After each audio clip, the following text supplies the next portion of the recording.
What's up, everybody? This is Scott from MEDLOCKE, and it's time for a rock and metal update. Yeah, little special thanks to LJ for that intro there. But anyhow, this is a rock and metal update. It's my third one, I believe, and this is going to be an all vinyl edition. And I'd like to say a special shout out to all my friends in the VC. And I'm just going to get right to it because I have a lot to show, and I don't want the video to be way too long. So I'm going to start from I don't know, some of the lighter stuff, not light, but you know, gonna go from heavy to heaviest. How's that sound? And we're gonna start with Electric Sun, Julie John Roth. This was the second Electric Sun album, Firewind, and of course everybody knows that, you know, Julie Roth was the prodigy of Jimi Hendrix, and he has very unique vocals, that German accent, and yeah, I was missing this one in my collection. I had the first album, I had the third album, I was missing this for a long time. Managed to score this one for a really good price. So yeah, I finally have this one in my collection. I've had it on the CD for a long time, finally got it on vinyl. It's odd, the CD actually says Julie John Roth Firewind, where it's supposed to be Electric Sun. What was the name of his band after that, the Scorpions. 1980 release, Firewind. This one I haven't heard yet. Was sent to me by a friend from the Heart of Metal board, and Phenomena. And this is a project, and it features Glenn Hughes, Kazi Pell, a bunch of names actually, but Whitesnake guitarist Mel Galley. So yeah, I did hear a song or two on YouTube, and it sounded phenomenal. I mean, anything Glenn Hughes sings on is great, but you know, you got Kazi Pell, and I believe even gosh, I can't remember all the guests that were on this one now, but I did come with this cool little book. Let me put this down here so you can see the book. It's got some very cool artwork in it. Like I said, I haven't really heard this one yet. Can't wait to hear it. It just came in the other day in the mail. Looking forward to hearing it. Glenn Hughes does most of the vocals. Yeah, it should be a good listen. Maybe you guys know more about it than I do, so share something down below. I'd like to know what you know about it or what you think about it. So yeah, next one is Hurricane. Take What You Want. This is a 1986 release. Yeah, I think it's 1986. Just great, you know, 80s hard rock, heavy metal, whatever you want to call it. Obviously it's got that California, US, almost slightly glammy bend to it, but it's funny, the names on here, if you just went by the last names, you'd probably think, you know, all these guys are from the other bands, but you know, you got Sarzo, which is Rudy Sarzo, but it's actually his brother Robert Sarzo. You got Kelly Hansen on vocals, who is just a phenomenal vocalist, and on the Cavazzo is the other one, Tony Cavazzo, which I believe is, you know, the brother of the guitar player from Quiet Riot. So very sexy cover, melodic, heavy rock and roll, Hurricane. This next one's kind of pushing it in the hard rock, heavy metal bin, but I'm going to put it in just because of past albums. But Rick Medlocke and Blackfoot. This album was released in 1987. It features no Blackfoot members from, you know, the past lineup at all. This album really should have just been called Rick Medlocke, because it really has very little to do with Blackfoot. It doesn't sound like Blackfoot. It has none of that southern rock, has none of that heavy metal that they mixed into it. You know, they were kind of like Molly Hatchet, one of those early bands that mixed southern rock and heavy metal together. But on this particular album, this is just straight up melodic AOR, very 80s sounding. Got some funk even going on in it, and it's got some pretty corny lyrics as well. But I still like it. But you know, Rock and Roll Tonight, I think one of the lines I remember from that song is rock and roll kids, rock and roll babies, gonna rock and roll through the 1980s. Yeah, that's actually a lyric from this album. So, but hey, Rick's looking pretty spiffy on the cover there in all black leather. He looks a lot cooler than the music is, I think, but yeah, it's still Blackfoot. Needed it to complete the Blackfoot collection. I still like the album. It's just not very heavy, not very rockin'. It's more a lot of keyboards, very 80s sounding. I'd call it, you know, radio rock, AOR, maybe hard rock. Another one that's kind of pushing it to be in this update, but a definite rocker. Joan Jett and the Blackhearts. This is her second album, her first with the Blackhearts. Obviously, this one was a huge hit for her with the title cut, and I believe Crimson and Clover, which was another cover that she did. Fantastic cover, actually. There's actually several different pressings of this. This is I think the original pressing because it has Little Drummer Boy on it. Other pressings have a different song at the end side too. But yeah, just never had this one in my collection. I found a copy for about $4 at Charlie's Records in Albuquerque and snapped it up. So, Joan Jett and the Blackhearts. Now we're starting to get into a little bit heavier rock and roll here. Trash. Burning Rock, 1985. This is a Swedish band. Kind of sleazy, heavy rock and roll, big AC/DC vibe. Yeah, I had never actually heard of this band until this arrived in the mail. It was a little VCLT, basically, love from a guy who's not doing videos yet that I know of, but I actually like it a lot. So yeah, Trash.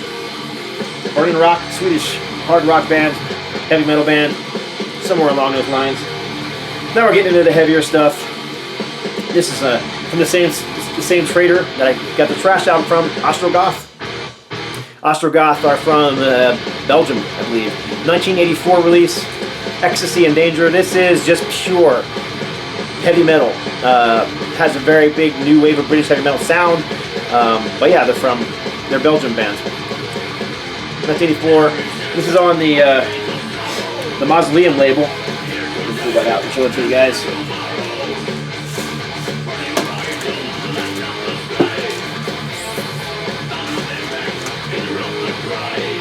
There's a Mausoleum label. So this is actually a trade that I did. And a good trade it was because it's a great record. I've listened to it a couple times already. This is another heavy record that is going to complete almost complete a collection. I'm actually missing one more. LAAZ ROCKIT, Go Straight Into Danger. This was their second album. This is on Target Records. Had this one on CD for a long time. Finally scored the vinyl for a very reasonable price. Been looking on this one on eBay forever, and it always sells for 20, 25, 30 bucks, which is just ridiculous. I scored this one for 10 bucks. Good deal. This is before they were thrash. This is pretty much just American power metal, along the lines of Metal Church, Vicious Rumors, pushing the boundaries of thrash, but not quite there yet, like they would on their next couple of my records. LAAZ ROCKIT, No Stranger to Danger. I think that was 1985 as well. Tank. Yes. The first album. This cover is a little different than any cover I've seen before for this one. I haven't done the research yet where this one's from. I know it's not a UK pressing. I know it's not a US pressing because I've never seen this cover before. Usually it's a full color cover, and these little wolves, the filth hounds, are all in color and dripping blood. But here they're kind of black and white and blue background. And like I said, I've never seen this cover before in this form, so gotta do some research to figure out where it's from. Maybe one of you guys knows where it's from. It's on. Let's see what label it is on here. I forgot. I looked at it earlier, but I've forgotten already. Yeah, I still can't see it. That's the label there. So I'm gonna have to find out. I'm not exactly sure where this one come from, but this album is in really good condition. Can't wait to give it a spin. Classic new wave of British heavy metal band, a little bit of a punk edge. Great release, 1982, I believe, early 80s, yeah. And this one's a 7-inch. October 31st, Gone to the Devil. It's a 2013 release on October 31st. This is very, very cool 7-inch. First of all, it comes with a little insert. But the vinyl itself, very cool looking.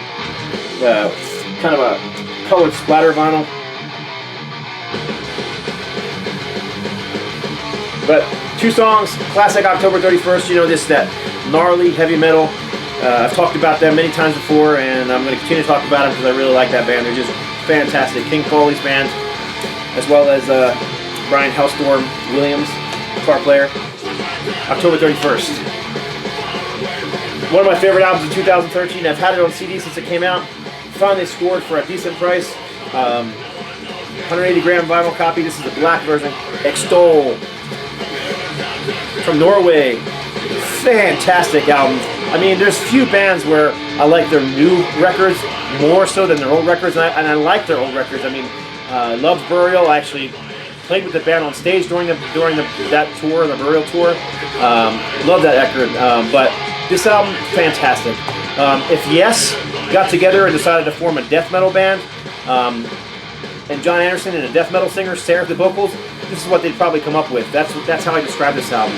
It's heavy, melodic, and the vocals, they just go back and forth. It's Ole Borud, I believe to say his name. It does the clean vocals. He just has this very high, very clean, emotional voice that kind of reminds me a little bit of John Anderson.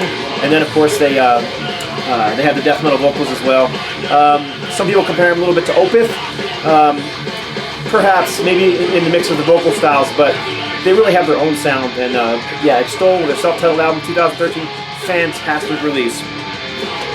Highly recommend this one. This next one I showed in the past video, but I really wanted to show a little more. It was a little trade I did, or VCLT from Harmless Rebel, Steve. Kreator, Nuclear Blast, 2013. Oh my gosh, this album is fantastic. First of all, it comes with a full color poster, which I'll open up and show you.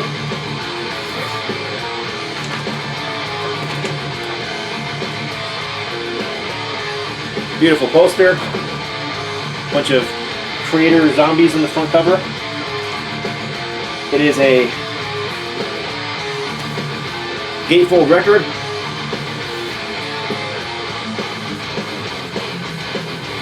Double vinyl. Even the sleeves are just fantastic. I mean,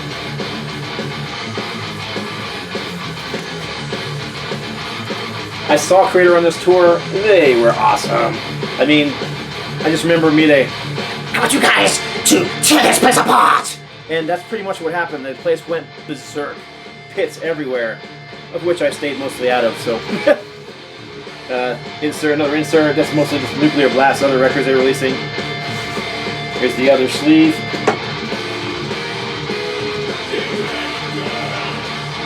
Yeah, Kreator, customs labels.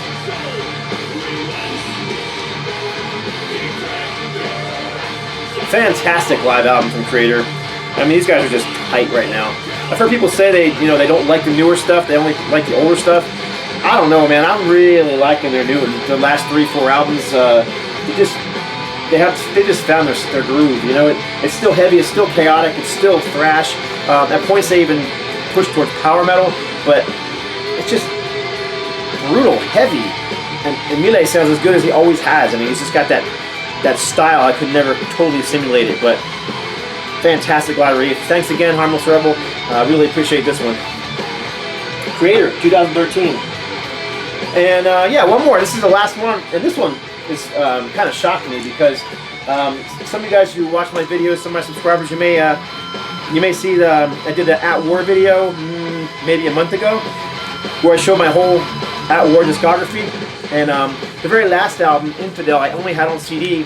I didn't realize it was released on vinyl until it was too late, and then I couldn't find a copy anywhere. It was put out by a record company that's now out of business called Heavy Artillery.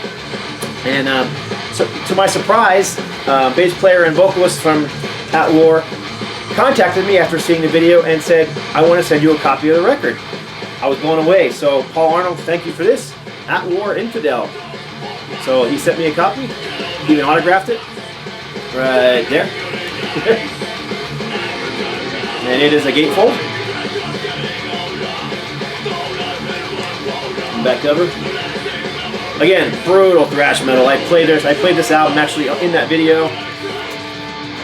Great band. Hugely underrated. And sleeve. I don't know. I think I describe the music as a mix of Slayer and Motorhead. Put the two in the blender and you get At War. The Heavy Artillery label. These guys put out a lot of good stuff. Heavy Artillery. It's a shame that they're not putting stuff out anymore. But yeah, that's it. So there you go. The rock and metal update. Some of the records I've purchased or gotten in trades over the last month or so since I did my last update. Some great stuff. I'm really pleased, excited about a lot of it. And one other thing, what you're listening to in the background is one take video, right? I can't remember who's playing in the background. It's Accuser. So anyhow, I'll put a link to that on the bottom. And sure do appreciate you guys watching. Again, big shout out to all my friends in the VC. And God bless and stay strong. Okay, a little added footage here on the end because I kind of blew the ending on the other one. I tried to do it in one take, but yeah, that didn't work out really well. So, yeah, the music playing in the background since I had to turn the camera off anyhow. Accuser, Dependent Domination, Teutonic thrash metal band, been around since the 80s. This is one of their newer albums. As you can hear in the background, just fantastic thrash metal. Great band. If you haven't heard of them, check them out. And the other thing I wanted to add was when Paul Arnold had given me this At War record, he did contact me and tell me, so I was expecting this At War record in the mail. I was not expecting him to autograph it, which was a nice bonus. But on top of that, I was sort of shocked to find in the package also a Brazilian tour shirt from At War. Yeah.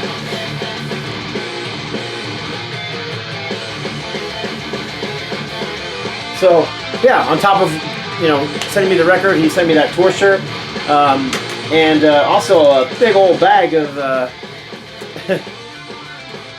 At War goodies, you know, a